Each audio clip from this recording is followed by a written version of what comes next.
Mm, bueno, pues vamos a ver, lo que estamos viviendo en Cataluña desde hace 10 años ha sido tan dramático, ha sido tan intenso, nos ha afectado tanto que a veces nos ha hecho centrarnos absolutamente en lo que vivíamos y olvidar o despistarnos un poco sobre otras cosas y procesos y circunstancias que estaban pasando en el resto de España y que también están siendo muy significativas y están marcando la agenda nacional, están influyendo en la configuración de las sociedades, en la vida política, etcétera, ¿no?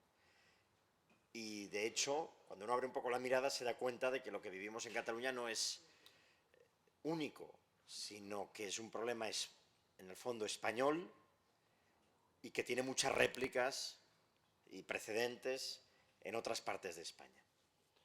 Y ahí tenemos gente que está luchando también por lo mismo que luchamos en Sociedad Civil Catalana, algunos desde hace muchos años, otros también siguiendo el ejemplo o emulando a Sociedad Civil Catalana. Y hoy lo que hemos querido, porque queremos reforzar esto en el futuro, es colaborar precisamente entre personas que compartimos unos mismos valores constitucionales y que vemos unas mismas problemáticas en todo el país y desde nuestros territorios pues queremos hacer frente cada uno y en común también a las circunstancias. Por eso hoy tenemos con nosotros, además, y es un honor muy grande, a la presidenta de Sociedad Civil Catalana, anfitriona, pero también a representantes de Sociedad Civil Navarra, Sociedad Civil Valenciana, Sociedad Civil Balear y Joaquín Villanueva de la Fundación Bosca y también impulsor de una iniciativa que luego explicará, que intenta también poner en coordinación diversas iniciativas constitucionales en toda España. Vamos entonces a analizar un poquito qué pasa en estos sitios, levantar un poco la mirada y pensar entre todos cómo podemos colaborar y superar esta situación. Y sin más preámbulos, pues me gustaría dar la palabra y preguntarle a Fernando Merino. Fernando. Es la mesa de los Fernandos, estamos tres Fernandos y además, bueno, hemos acordado una pequeña malifeta de un acto sobre Fernando el Católico, porque ya nos invita a nuestro nombre porque es el, bueno, Corona de Aragón y además fundador de la Unión Dinástica y Monárquica en España. Bueno, Fernando es periodista, ha trabajado en Radio Nacional, en El Mundo y es responsable de comunicación de Sociedad Civil Balear.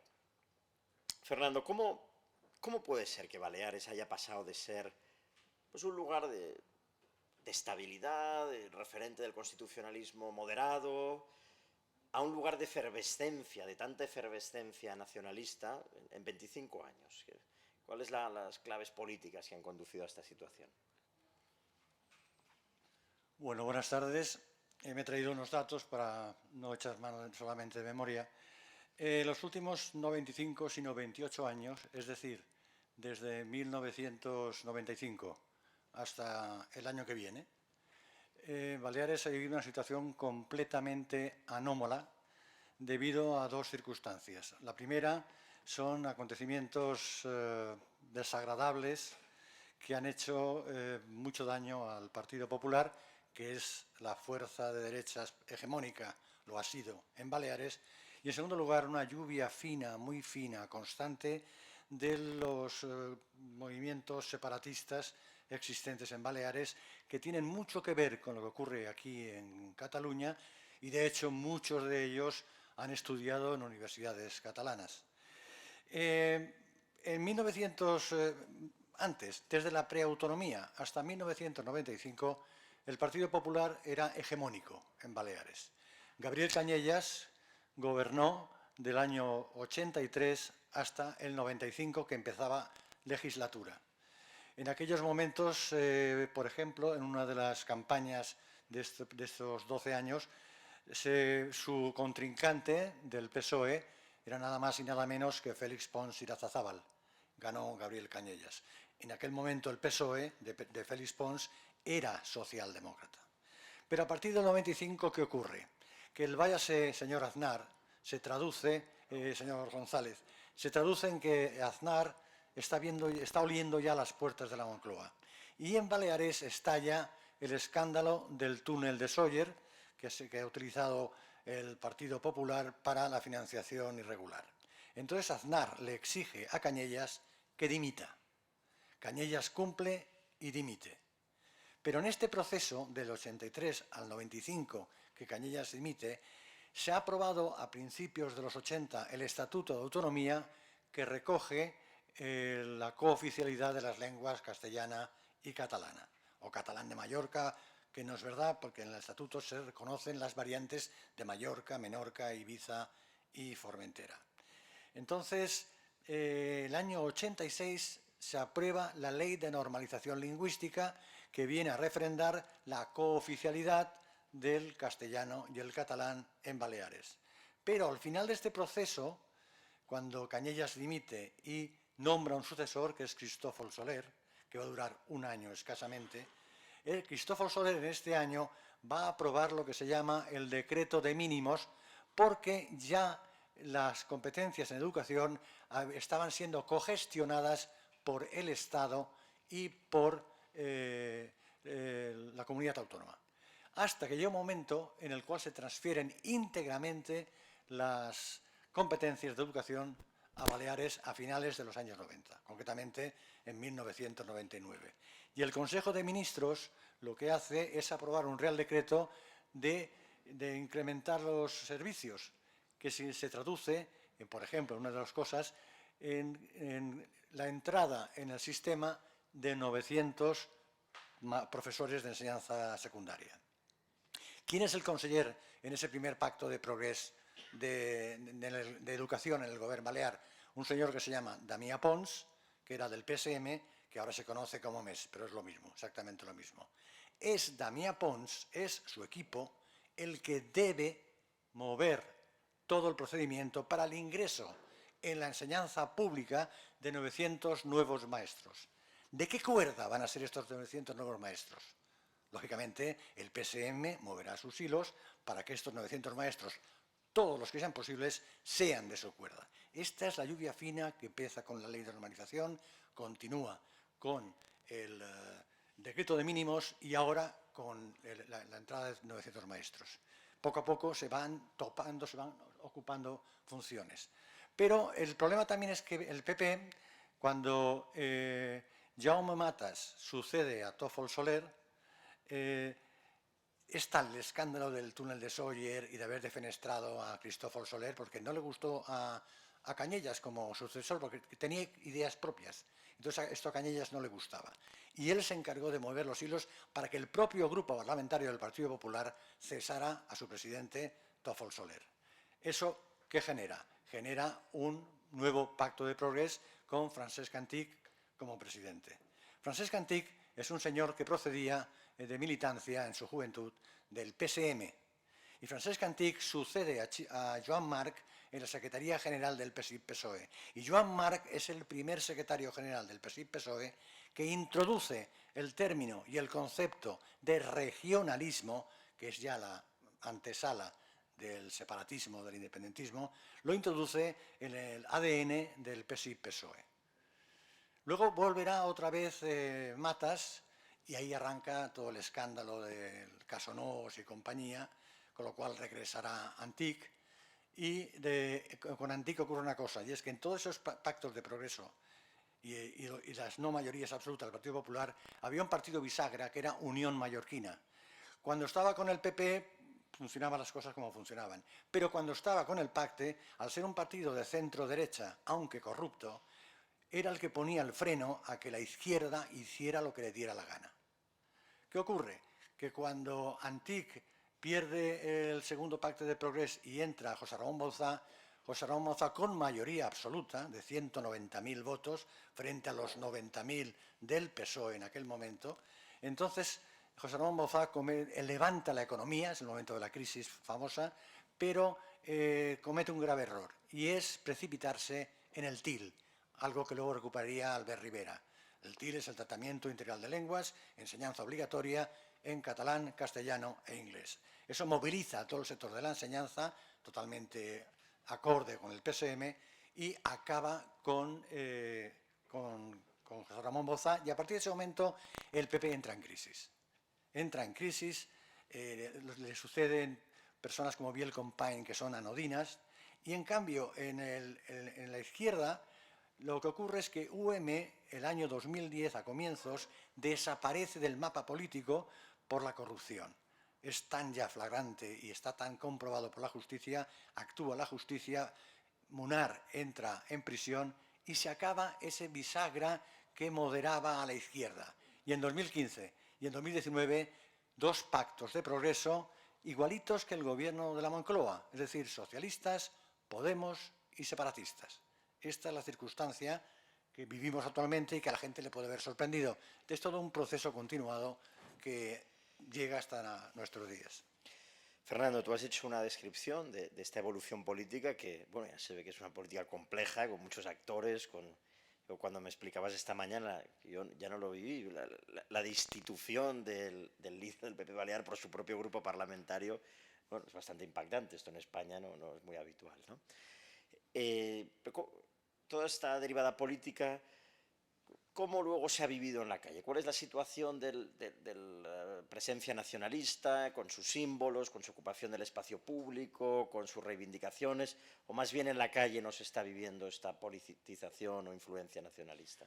Bueno, la parte de la lluvia fina de que me refería al principio es precisamente el papel que juega el separatismo en los últimos 28 años en el día a día de la política en Baleares.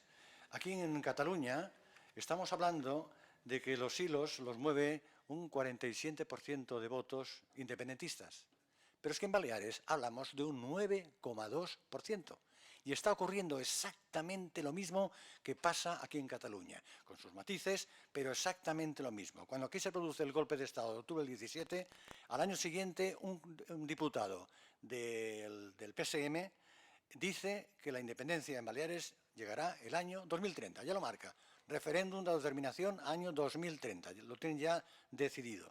Pero es más, luego Francina Armengol lo que dice es que para Baleares hay que crear una confederación de repúblicas independientes insulares.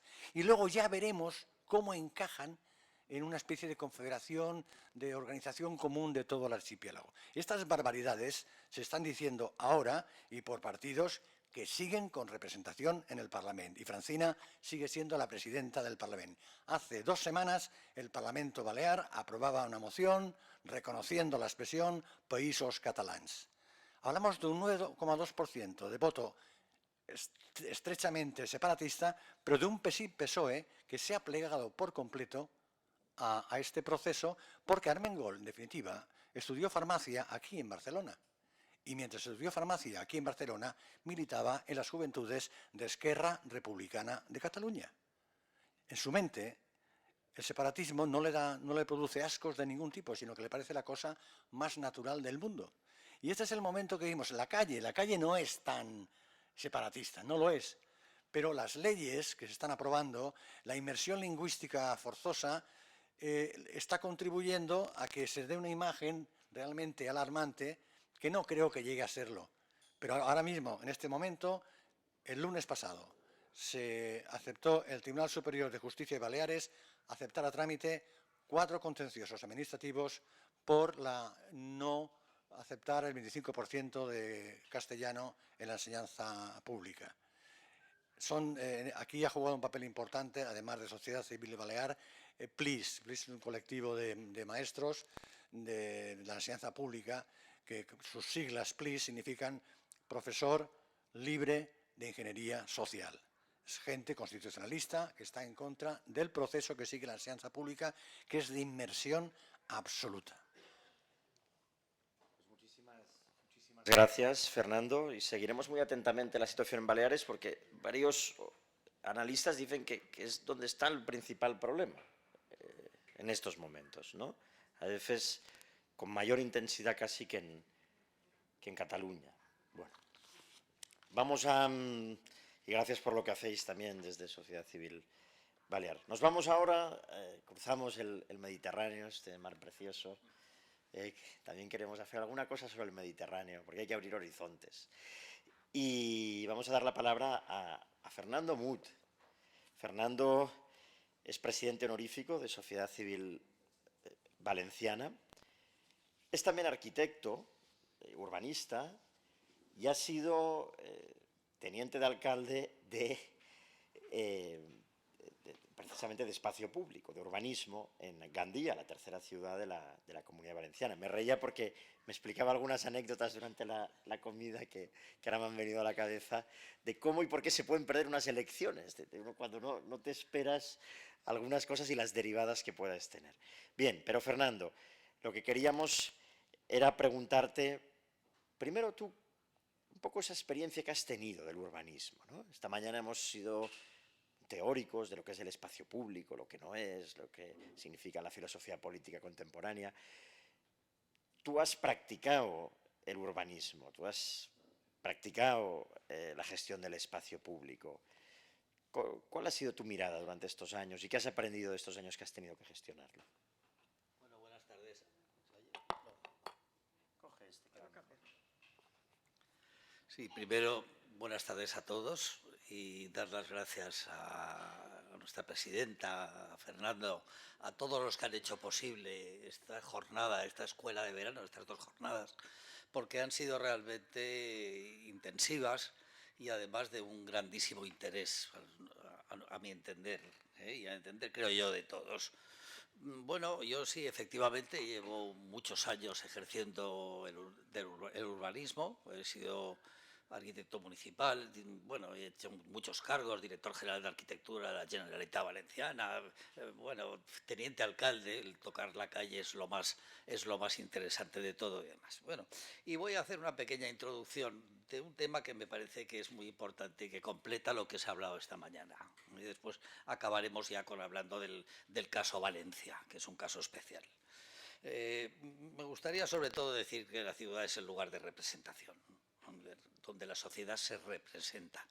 Es una constatación de un elemento que nos ha faltado un poco centrar.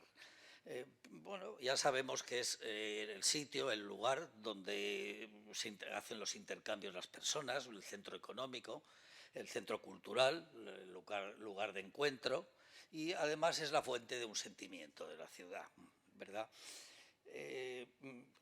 Como decía antes, es el lugar donde se representa lo que es la escena donde se representa la sociedad y pues nos manda directamente a la polis, es decir, hablamos del lugar del poder, el lugar que el poder regula de una forma continua y además, gracias a Dios, entre otras cosas. Yo me centraría un poco en el tema de Manolo Delgado, un sociólogo barcelonés y demás, que nos habla de la etnia. El concepto de etnia es muy interesante porque es el grupo humano que se diferencia de los demás, el que quiere conservar esa diferencia. Las etnias hoy en día en esta sociedad digital pues se mueven por intereses concretos, la danza, los jóvenes que salen a la calle, los otros que salen disfrazados, en fin, se va generando ahí esa representación en el espacio. Pero se ha ocurrido una cosa, es que ha desaparecido el ágora griega. Es decir, estamos hablando de grupúsculos que se unen en momentos determinados para expresarse y ser reconocidos en la calle. Es decir, los grupos estos, evidentemente, en general, tienen el interés de hacerse visibles y buscan elementos diferenciadores de los demás para que sean reconocidos. Lo habéis sufrido vosotros con los lazos amarillos, con las esteladas, en fin, con toda una serie de parafernalias en las que se ha intentado ocupar el espacio público. Decía que esa representación lo que está haciendo es diferenciar a unos de otros y, por tanto, tiene un carácter excluyente. Los grupos necesitan pues sacralizarse y, efectivamente, lo primero que hacen es hablar pues eso, de unas ilusiones que esperan que sean sancionadas socialmente por todo el conjunto de la sociedad. Cosa que, bueno, normalmente el apoyo está en la historia y en los antepasados. Una auténtica ilusión que les hace creer que sus verdades son absolutamente ciertas y no tienen discusión ninguna.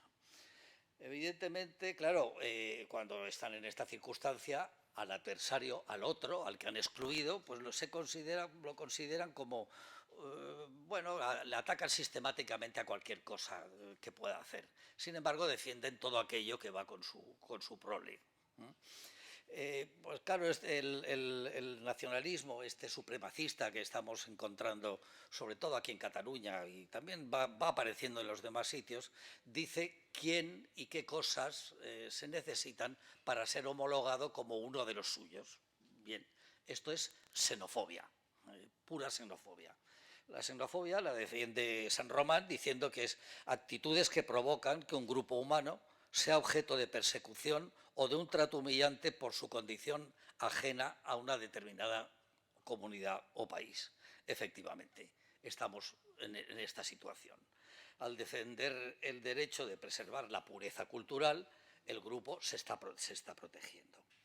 Nosotros, como demócratas, defendemos que la ciudad es de todos y que esa ciudad, que es la ciudad democrática, solamente puede existir si hay una regulación pública.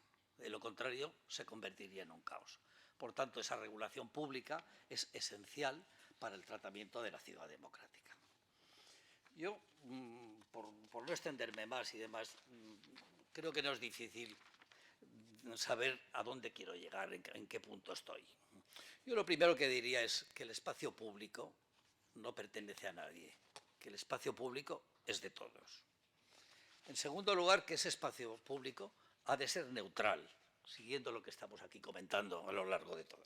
Efectivamente, aquí hay que garantizar la libre expresión, tanto como la seguridad de todos aquellos que están interviniendo en él.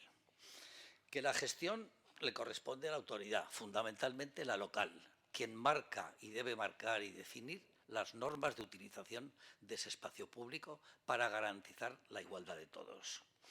Que a excepción de los momentos, vamos a llamarles preelectorales o de campaña, lo que sería la intrusión política en la ciudad no cabe. No caben programas políticos en los tiempos, vamos a ver, normales.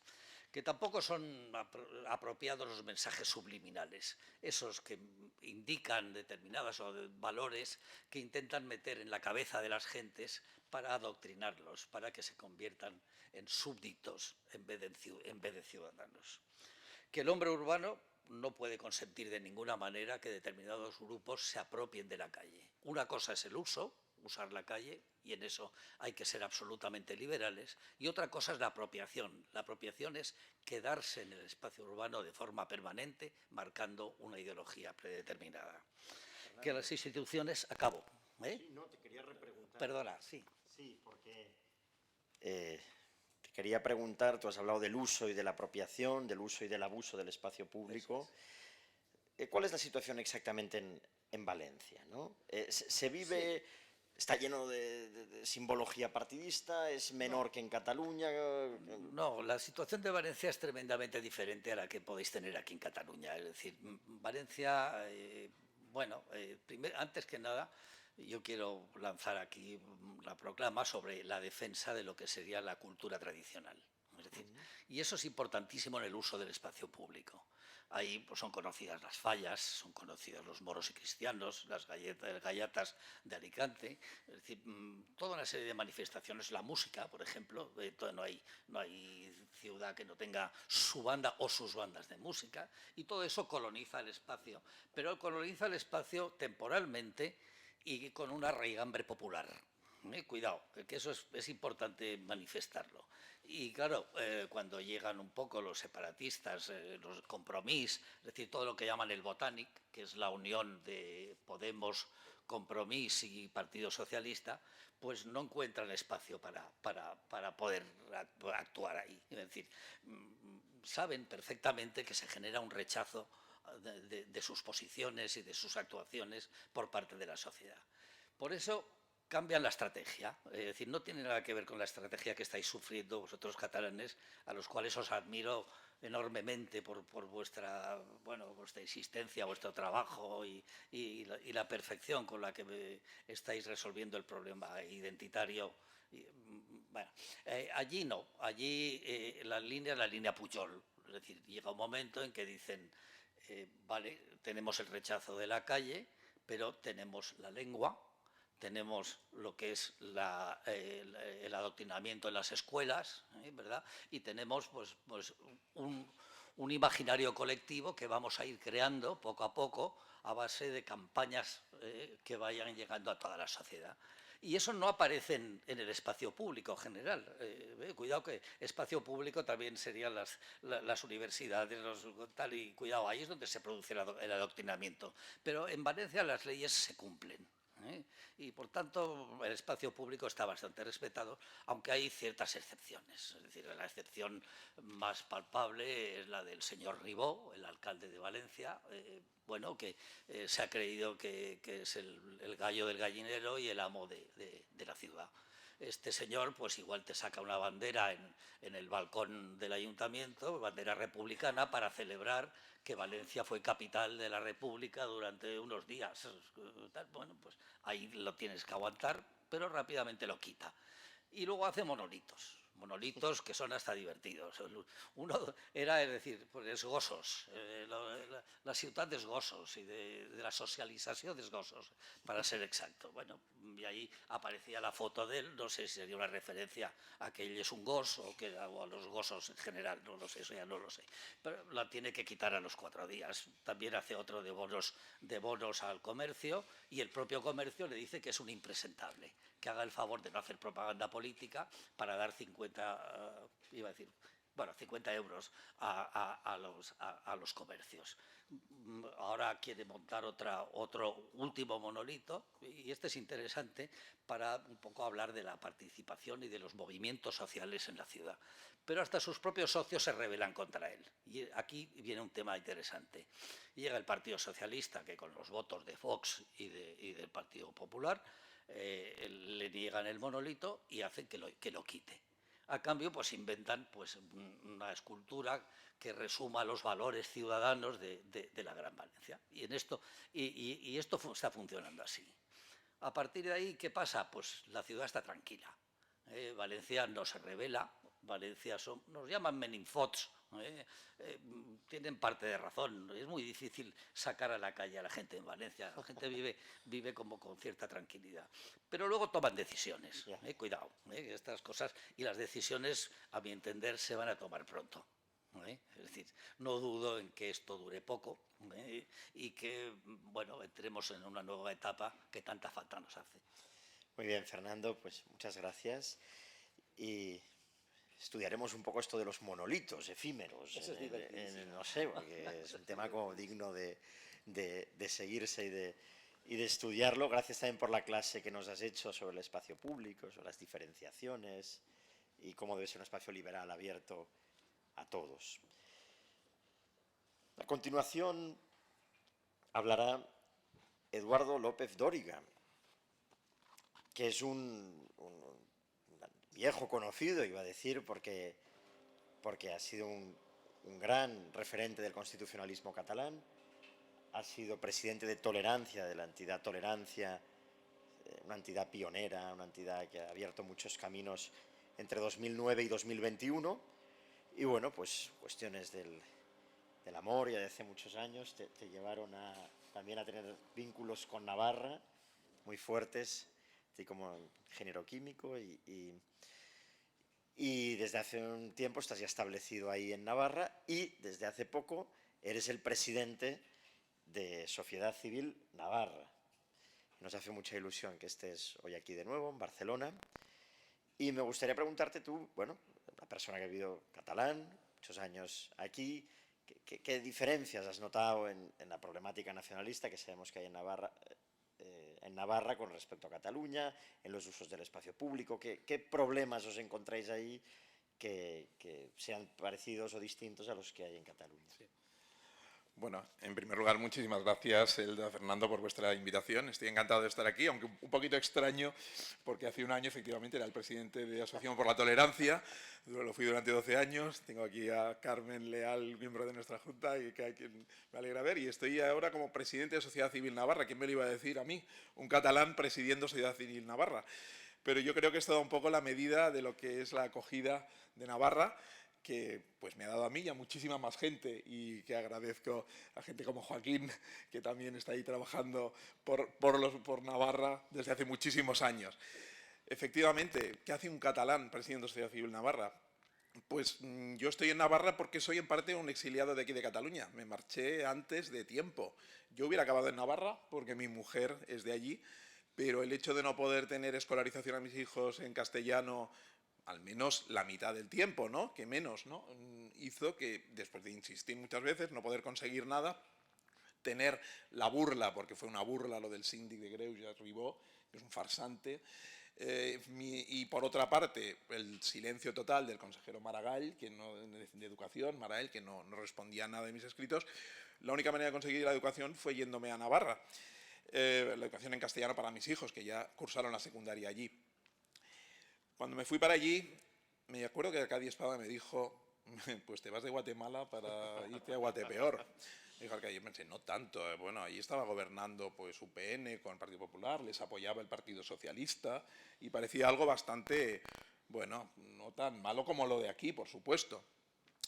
Pero parece que los tiempos le están dando la razón, porque en Navarra estamos viviendo una situación complicadísima.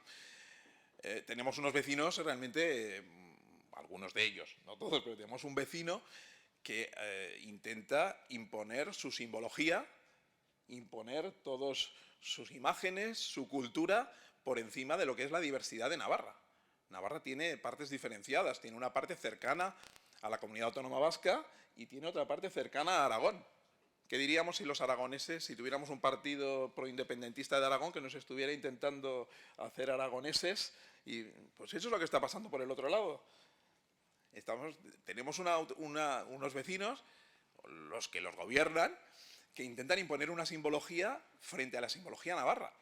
Pero curiosamente, una simbología, y hablo de la bandera, que es algo realmente curioso. Navarra tiene una bandera que está dentro del escudo de España, con las cadenas y la esmeralda de la batalla de las Navas de Tolosa de 1212, frente a una bandera creada en 1894 por los hermanos Luis y Sabino Arana, que crearon una bandera para representar a Vizcaya y que con el tiempo acabó siendo la bandera pues, de todas las provincias vascas. Y esa bandera la impusieron a todos, bueno, ya digo, un poco más de un siglo. Se consideró la oportuna para todo el País Vasco, estupendo, y contra la voluntad de ellos. Ellos no estaban de acuerdo, era la bandera de Vizcaya, ellos eran vizcaínos, cuidado, los de Bilbao no es lo mismo Bilbao que el resto de... Ellos estaban en contra de esto.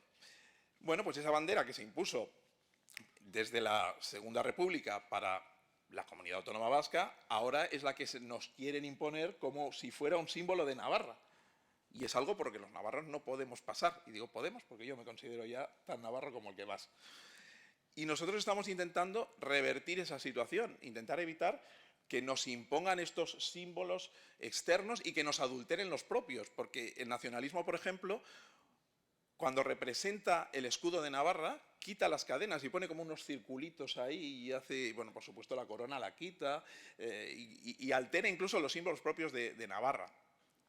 Es algo con lo que tenemos que intentar luchar, pero es cierto que en Navarra hay una parte que tiene una influencia vasca notable.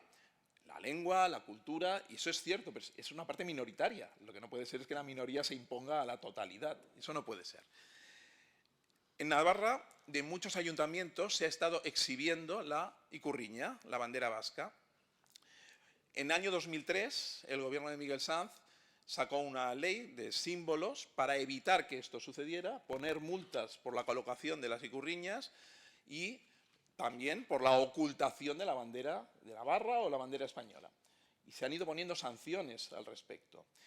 En el año 2017, el gobierno cuatripartito con Geroa Bai, que es la franquicia del PNV en Navarra, Bildu, Izquierda, Esquerra y Podemos, derogaron esa ley de símbolos con la idea de poder poner en todas partes la ikurriña, eso con el voto en contra de Navarra Suma y del Partido Socialista también en su momento.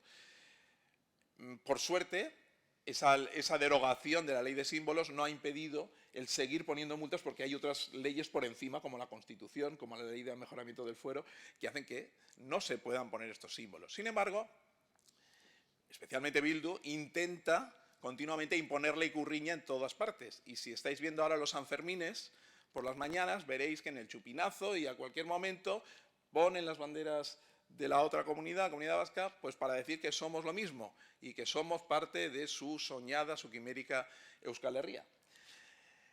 Bildu hizo esto, ha recibido las multas y cuando dejó la alcaldía hace un par de años, gobernaba entonces, desde entonces ha gobernado Navarra Suma, que es la Unión del Pueblo Navarro, UPN, Partido Popular y Ciudadanos. Ya no se puso la Ikurriña en el balcón, así ya no se tienen que pagar las multas, porque luego las multas las pagan los ayuntamientos, que esa es otra. Hubo un intento del Partido Popular para que las multas los pagaran los propios alcaldes y los concejales. Pues el PSOE votó en contra de eso. No, que lo pagara el ayuntamiento, o sea, lo paga todo el pueblo. Vale. Bueno, Bildu volvió a poner sus enseñas, la Ikurriña, en el año 2017 y en el año, 2015 y 2017 puso la Ikurriña en las fiestas de San Fermín. Bueno, ahora no pudieron, ya desde que gobierna Navarra Suma, a la cual el PSOE, afortunadamente, pues ha permitido gobernar, porque podía haber hecho lo mismo también que en el gobierno de Navarra. En el gobierno de Navarra sabéis que gobierna el PSOE apoyado por Bildu. En el ayuntamiento, sin embargo, el PSOE, por decirlo así, permite que gobierne Navarra Suma. No ha hecho el mismo pacto, ha hecho un pacto de un lado y otro pacto de otro lado. En el año 2019, cuando intenta poner la Ikurriña a algunos miembros de Bildu, la policía municipal intenta frenarles y se encuentran con que reciben agresiones por parte de concejal de Bildu. Abaurrea, creo que era el nombre del concejal, no sé si, no quiero equivocarme. Bueno, agreden a la policía municipal, a una concejal del Partido Popular, etc. Ellos intentan poner los símbolos, pero no lo han conseguido. Pero ellos intentan continuamente apropiarse del espacio público y por eso pues siempre están con las ikurriñas, con las pancartas, y ya es peor, de acercamiento de presos, fotografías de presos, de asesinos de ETA, que están colgando por las calles de la ciudad. Eso es continuo. Han llegado incluso a ponerlas en un instituto de Pamplona, colgando una fotografía de presos, de asesinos. Cosas de este tipo pasan, desafortunadamente, pasan en Pamplona y pasan en Navarra. Esta es la Eduardo, situación. ¿y qué se puede hacer? ¿No? Tú llevas muchos años en la batalla y antes me decías, sí, los políticos tienen que hacer, pero no solo los políticos. Yo creo que se pueden hacer más cosas y podemos hacer más cosas. Sí. ¿Qué crees que podemos hacer? Vamos a ver, una de las cosas que hemos conseguido en Sociedad Civil Navarra y que estamos orgullosos, pero bueno, lo hemos conseguido pues gracias a que tenemos un alcalde en este momento que ha sido propicio a poder llevarlo a cabo. Sociedad Civil Navarra solicitó que una plaza de Pamplona tuviera el nombre de Plaza de la Constitución. Y el alcalde, Enrique Maya, nos lo concedió y en el mes de enero procedimos a la inauguración o el renombramiento de la Plaza de la Constitución, que es una de las plazas más importantes de Pamplona, donde está el Palacio de Congresos de Baluarte, al lado del Parlamento, y esta es la Plaza de la Constitución. Creo que deberíamos en general intentar conseguir poner en valor nuestros símbolos, los símbolos que nos unen, por ejemplo la Constitución. El alcalde también, otra cosa que ha hecho, y eso ha hecho él, es decidió poner recientemente, el 23 de junio, una gran bandera de Navarra en la Plaza de los Fueros. Claro, yo no es que sea tampoco amiguísimo de poner tantas banderas, pero claro, cuando tienes los del otro lado que intentan invadirte y ponerte una bandera de otra comunidad autónoma diferente y hacer que es la tuya, habrá que defender tus propios símbolos, ¿no? Un poco aquí también lo que ha pasado. Aquí nos han impuesto la estelada y teníamos la señera, ¿no? Un poco parecido, solo que esta viene de fuera. Bueno, intentar poner en valor nuestros símbolos, reivindicarlos, protegerlos y defenderlos. Esa es una de las cosas que podemos hacer. Yo creo que también esta invasión de espacio público con pancartas, etcétera, claro, ahí ha primado mucho el miedo. ETA ha matado durante muchos años. En Pamplona los portales, ¿no? en los buzones, no ponen los nombres de las personas que viven allí. Muchos no lo ponen. Claro, yo me quedé, una cosa que me sorprendió, en muchas casas no ponía nombres. Ahora empieza a verse más, pero hace 25 años la gente vivía con mucho miedo. Tenemos que yo creo que el espacio público no se puede ocupar. Yo no entiendo cómo puede haber pancartas en favor de presos, en favor de la independencia. Hay calles que realmente, la calle Jarauta de Pamplona, llena de símbolos: Euskal Herria socialista, independencia. Todo esto es porque realmente hay vecinos allí de esa zona que lo hacen, pero yo creo que no debería estar permitido. Entonces tenemos que luchar jurídicamente para intentar conseguir que se eliminen estos símbolos de las calles, ¿no? Y si no nos hacen caso y no se quitan los símbolos, pues quizá tendremos que hacer algo los ciudadanos, ¿no? Tendremos que movernos. Y aquí Cataluña ha sido un ejemplo con las brigadas que han estado haciendo un trabajo magnífico, limpiando de símbolos partidistas e independentistas las calles de Cataluña. Es un trabajo importante y creo que tendríamos que hacerlo también, pensar nosotros en qué podemos hacer cada uno de nosotros. No nos vamos a poner a colgarnos de una farola para intentar hacer algo y matarnos, pero habrá otros símbolos que se puedan quitar, ¿no? Y bueno, por eso os he querido traer un pequeño ejemplo. ¿Qué es esto? Pues esto estaba en una rotonda en las afueras de Pamplona, pueblo de Mutilva, parecida a otras pancartas que hay en algunas calles de Pamplona, en la calle Jarauta. Esto estaba en una rotonda de Pamplona, en las afueras de Pamplona. Independencia, bueno, convocan a una reunión para hablar sobre la independencia. Veis ahí los símbolos, la icurriña, por un lado, y el escudo de Navarra adulterado también. Bueno, pues ya hay una pancarta menos en Pamplona. Muy bien, un aplauso.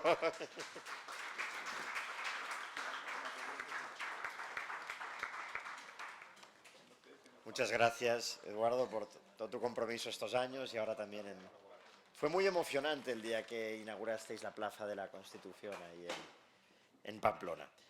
Y hablando de Pamplona y de Navarra, pues pasamos aquí de nuevo a Joaquín Villanueva, empresario, humanista. Pues quizá lo conocéis poco y sin embargo es una de esas personas que sin aparecer mucho ha trabajado mucho por el constitucionalismo y en concreto por Sociedad Civil Catalana también. Nos ha ayudado mucho a buscar dinero, por ejemplo, cosa que es muy importante, y le ha dedicado, y yo he sido testigo en reuniones, cómo se ha peleado de personas que podían ayudar pues para conseguirlo. Lo he vivido en primera persona y por lo tanto también pido un aplauso para Joaquín porque nos ha ayudado mucho. Pues Joaquín es navarro, vive desde hace muchos años en Madrid y me gustaría que nos explicaras cómo has visto tú, ¿no?, todos estos procesos que han pasado, esto que han explicado nuestros compañeros, que conoces bien también en Cataluña, cómo lo has vivido desde Madrid, esta eclosión nacionalista por toda España. Muchas gracias, Fernando. Bueno, lo primero que quiero decir es que tengo el honor de hablar a Sociedad Civil Catalana, ¿no? Para mí eso es un honor, es la segunda vez que lo hago. La primera, para mí, fue de las cosas más emocionantes que he hecho en mi vida, en un momento muy turbulento, que mi amigo Ferran, que estaba por ahí, me sacó una foto que guardo con gran cariño, ¿no? Entonces, Sociedad Civil Catalana ha sido la gran esperanza, ¿no? Aquella sociedad, ¿no?, que es capaz de sacar 2 veces 1 millón de personas a la calle y cambia la historia de Cataluña, la historia de España. Entonces, dirigirme a vosotros es extraordinario. Sociedad Civil Catalana es la única sociedad, digamos, relevante que hay en España que es realmente transversal. La prueba de ello que todos los que estáis aquí, seguro que durante esta escuela de verano habéis oído cosas que no os han gustado. Esa es la mejor prueba de que esto funciona bien, porque es de verdad transversal. Y sobre cómo he visto esto de Madrid, vamos a ver, yo pienso que es muy importante que nos impliquemos en la sociedad en defender las causas que consideramos nobles e importantes, y para eso uno tiene que pensar que tiene razón. Para mí es fundamental. O sea, para mí lo que me mueve desde hace bastantes años es pensar que tengo razón. Entonces, para eso, en definitiva, hay que ir al concepto, ¿no?, de nacionalismo, ¿no?, y decir, bueno, ¿cómo lo veo? Y si estoy convencido que debo luchar, ¿no? Entonces, para mí hay unas ideas súper rápidas, ¿no? Lo primero, nacionalismo. A mí, que los estoy aguantando desde hace muchos años, ¿no? Me dicen, no, es que tú no lo entiendes porque tú no sientes esto, ¿no? Esto es sentimientos. Y yo a eso respondo, sí, es sentimientos, pero es sentimientos porque no pueden ser otra cosa, porque no pueden ser ideas. ¿Cuántos libros habéis visto sobre el nacionalismo? ¿Cuántos libros se ha teorizado, ¿no?, sobre el nacionalismo, ¿no? No, o sea, algún loco de Bilbao escribió algo que lo esconden, y otro que se llamaba Adolfo escribió otro también alemán, ¿no? Esos libros no se habla. Por lo tanto, son sentimientos porque no pueden ser ideas. Primera idea. Segunda, el hecho diferencial, ¿no? Llevamos oyendo lo del hecho diferencial, ¿no? Entonces, yo digo, bueno, hecho diferencial, ¿por qué reclamas hecho diferencial? Porque te crees menos, ¿no? Eres diferente, te crees menos. Hombre, si te creyeras menos, reclamarías igualdad. No dirías que eres diferente. Por lo tanto, reclamas diferencia porque te crees más. Por lo tanto, ese es supremacista. Bueno, pues estas cosas hay que decirlas, recordarlas, ¿no? Luego, el hecho diferencial. No, oiga, yo como soy diferente a usted, entonces de mi condición de ciudadano, por ser diferente a usted, legitimo una serie de derechos extra a mi condición de ciudadano, ¿no? ¿Ah? Oiga, es que yo soy diferente. Pero, ¿qué estupidez es esa, no? Porque el otro que es diferente respecto de ti, al día siguiente dirá, bueno, pues yo reclamo los mismos derechos y tendremos otra vez los mismos, ¿no? Los de ciudadano y los extra, porque si yo soy diferente a ti es porque tú eres diferente a mí. Por lo tanto, el hecho diferencial no puede privilegiar derechos sino igualarlos. Otra enorme estupidez. Y luego mi última idea que yo quería decir sobre el estar convencido que uno tiene razón, que es el motor interno que mueve todo. Que es, una sociedad tiene que mirar hacia adelante y no hacia atrás y hacia afuera. Vamos a mirar hacia afuera. Un mundo es de casi 7.500 millones de personas. En la globalización, hoy matizada por el tema pandémico y por el tema de la guerra, y la globalización ahora va a ser por bloques, pero global, pero por bloques. Entonces, en la globalización es que un señor en cualquier lugar del mundo quiere consumir algo y todos los países nos damos prisa en tratar de suministrar ese bien a ese señor en cualquier lugar donde esté. ¿Quiénes lo realmente consiguen vender ese producto? Aquel que es más competitivo. Bien, ¿de qué depende la competitividad de ese país? De varias cosas, pero de una fundamental, de la productividad. ¿Cuánto soy capaz de hacer con determinados recursos? Por ejemplo, Rusia tiene un PIB, va a acabar con un PIB este año parecido al de España. Son 146 millones de rusos y España son 47 millones de personas. Es decir, somos 3 veces más competitivos que Rusia. Entonces, la productividad es lo que hace, en definitiva, que puedas ser más o menos competitivo y conseguir tú ser el país que vende ese producto a ese consumidor en cualquier lugar del mundo. ¿Y de qué depende la productividad?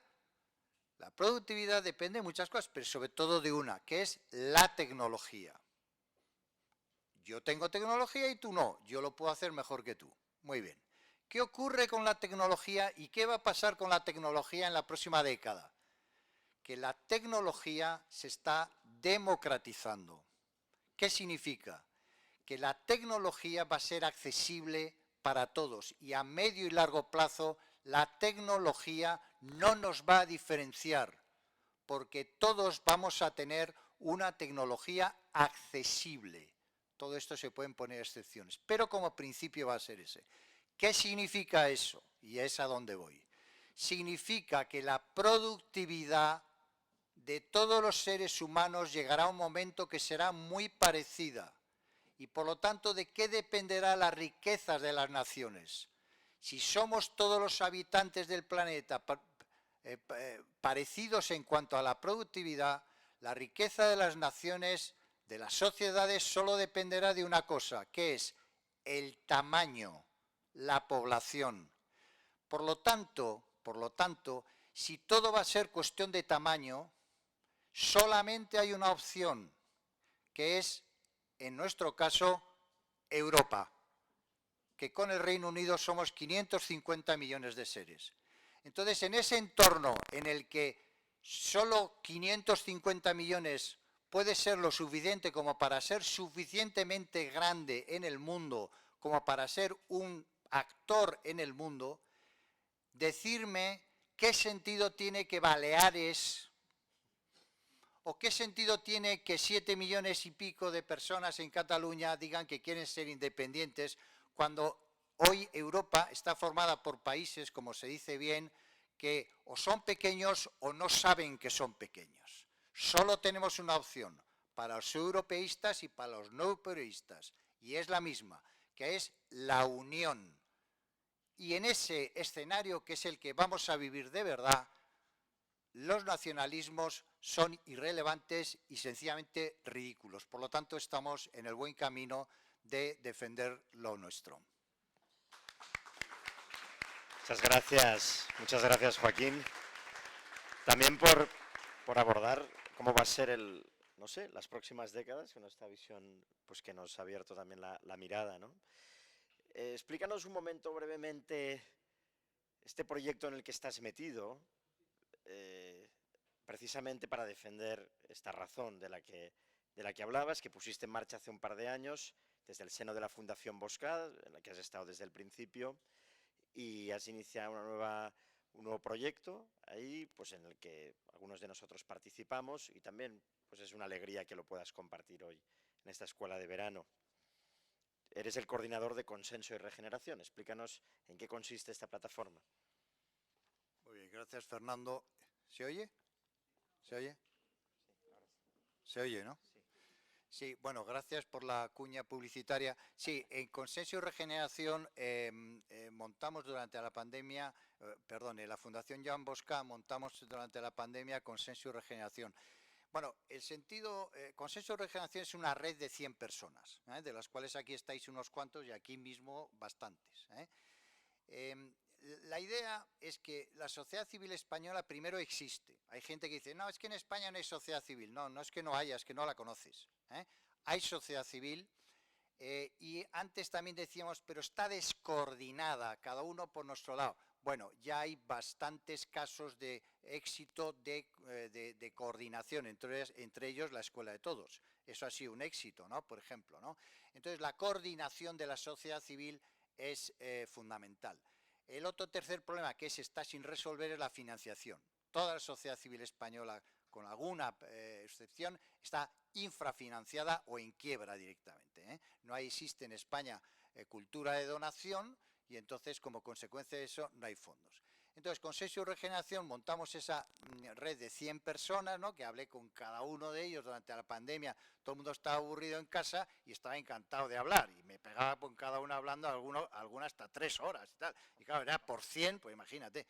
Entonces hicimos eso, que era una manera de coordinar. ¿Por qué? Porque coordinar las sociedades civiles como tal sociedad es muy difícil, integrarlas es imposible. Y además yo creo que no sirve de nada. Pero en cambio, recogiendo a esas personas que son los presidentes o miembros de la Junta de las diferentes sociedades civiles y poniéndolas en este sitio, en esta red, se podía coordinar. Entonces, yo os animo, desde luego, a que entréis en nuestra web, consensoregeneración.es, y que si os queréis registrar, encantados, porque nuestra idea es eso, es facilitar la coordinación de la sociedad civil española, que por cierto es una sociedad, y esto se lo debemos en buena parte al nacionalismo, es una sociedad muy rica. Muchas gracias, Joaquín. Y por último, last but not least, ¿no? Vamos a nuestra presidenta, flamante presidenta. No, ya un paro 3 de meses en lo que estoy pudiendo descansar, por fin, y tú haciendo muchísimo trabajo, Elda.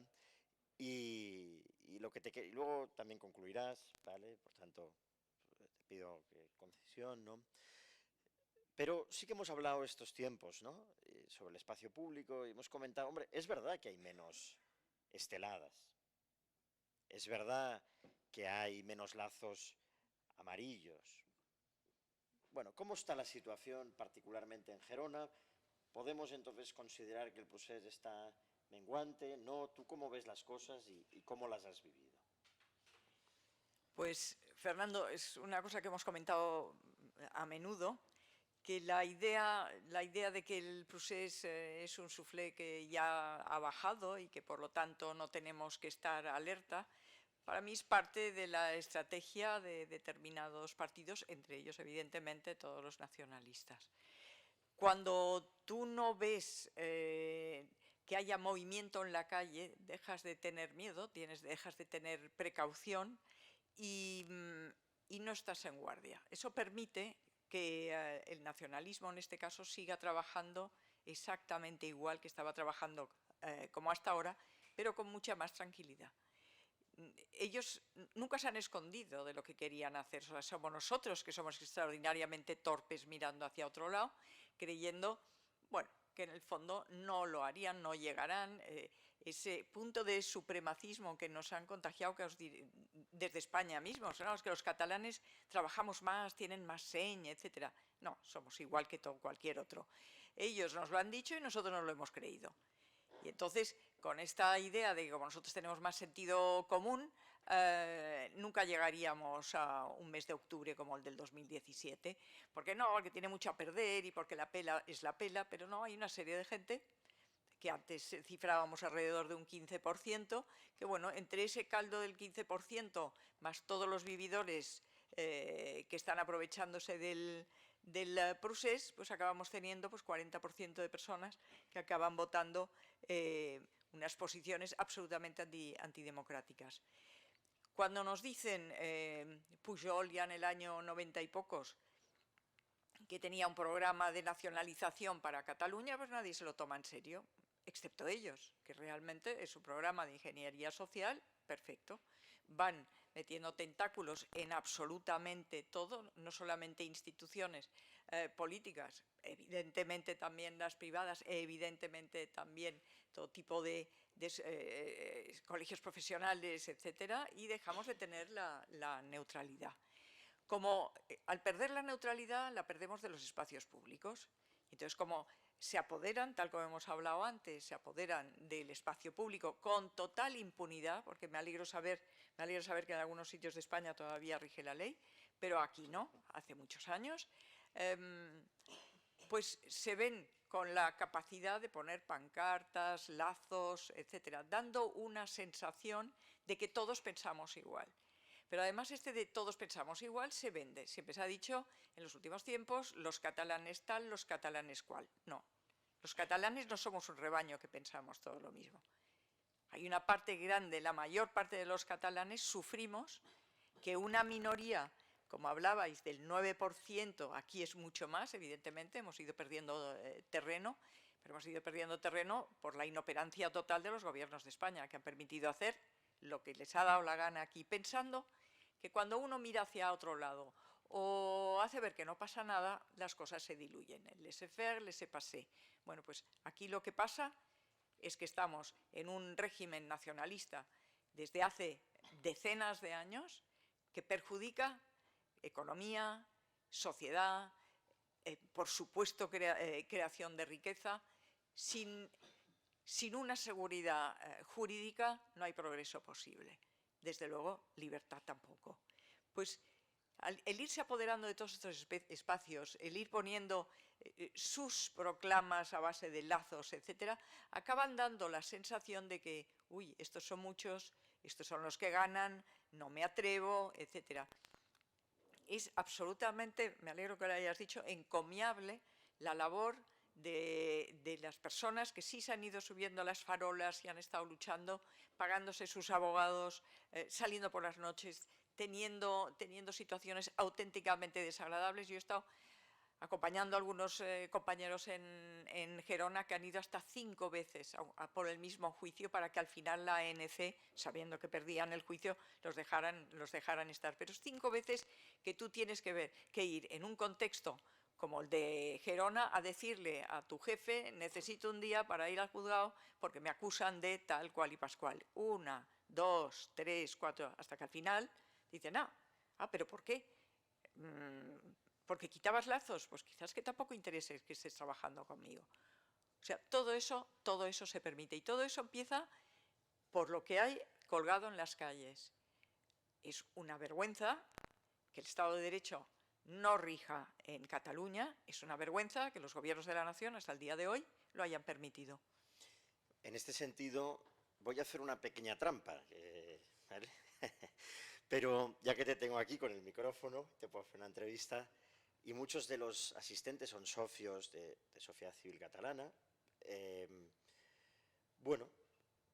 Tú te has reunido últimamente, y como eres discreta a veces no lo explicas y la dirección no lo explica, pero también lo hemos comentado, te has reunido con la dirección PSF, con la dirección de Ciudadanos, te has reunido con grupos mediáticos, te has reunido con Vox, y ayer estuviste, o anteayer, 2 horas con Alberto Núñez Feijóo, tú y la dirección de Sociedad Civil Catalana.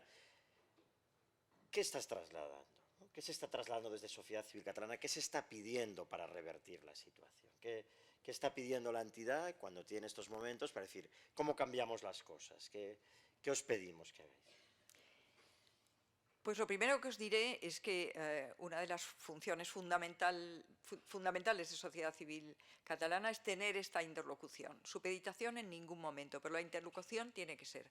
A Sociedad Civil Catalana no la van a votar en las próximas elecciones, ni es esa nuestra intención, pero sí movilizar, sí explicar lo que pasa en la calle, sí pensar, o sea, nosotros somos mucho, tenemos afortunadamente muchos miles de simpatizantes que nos trasladan cuál es el sentimiento de la calle, no solo en el área metropolitana de Barcelona, sino en las provincias, que es donde se pierden las elecciones por el constitucionalismo. Cuando tenemos esta interlocución, a los partidos constitucionalistas, y consideramos constitucionalistas del PSC hacia su derecha, los comunes en una época también, con Coscubiela, con un Rabell, etcétera, pero a estos señores incluso les ponían muchas pegas para que vinieran a nuestras reuniones porque no interesaba, pues a los 4 partidos les trasladamos exactamente lo mismo. Nosotros lo que queremos es que el régimen nacionalista desaparezca de Cataluña. Es perverso. Esto no es política. Y lo hablábamos con el señor Núñez Feijóo. No es un adversario, el nacionalismo no es un adversario político, es un enemigo ideológico que ha producido, afortunadamente, la unión de los países europeos para no volver a caer en lo que es un desastre para la democracia y para las personas, para el ciudadano. Pedimos que haya firmeza, que haya pactos de Estado mínimos. O sea, ya hemos visto que no funciona la estrategia partidista de yo para mí, la cortoplacista, la del pactar, la de vender a todos los constitucionalistas, que somos más que los nacionalistas. Esto ya sabemos, a ver, señores de los partidos que han gobernado en España, ya lo han visto. No funciona. Hay más decadencia en Cataluña, que es donde más nacionalismo hay. Pero se lleva pasando decenas de años. ¿Por qué no probamos? Esto no ha funcionado, esto no es bueno para España, ni siquiera es bueno para sus partidos. Probemos otra cosa. Probemos realmente defender la Constitución y los derechos de todos los españoles. Es obligación de los gobiernos de España defender los derechos de todos los españoles, de todos los ciudadanos. Seamos un poco imaginativos y dejemos de tirarnos piedras, dejen ustedes de tirarse piedras unos a otros y piensen en el ciudadano que a través de sus impuestos pagan sus sueldos. No es al revés. Y esto es lo que le trasladamos a todos.